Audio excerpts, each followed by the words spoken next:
And we call it the iPad. That's what it looks like.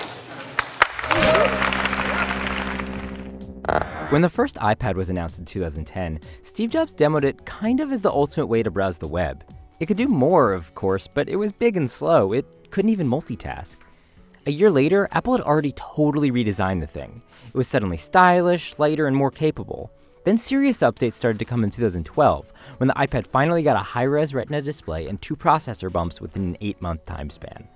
Apple also introduced the iPad mini that year, almost 3 years after the original iPad. This is the line's first spin-off, and the idea was that it could help Apple compete against the onslaught of cheap Android tablets that were rolling out, like Google's Nexus 7. In 2013, the iPad received what is arguably its biggest update to date. The Air was a complete redesign in the mini style, making Apple's flagship tablet far more portable than it had ever been. After all of that, both iPads only saw small updates in 2014. The Air got a better display and a fingerprint sensor, and the Mini just got a fingerprint sensor. They were tepid changes, and they may well have been a reaction to how the iPad's business had been changing. Though the iPad started out as a fast-growing new product, its sales had started to decline. At the same time, Microsoft's Surface line was turning 3 and starting to come into its own.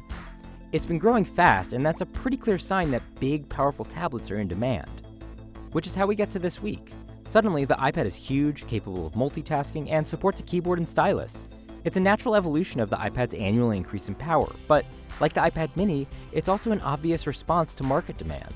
So sure, the iPad Pro is just a bigger iPad, but it's not even close to what Apple could have made 5 years ago.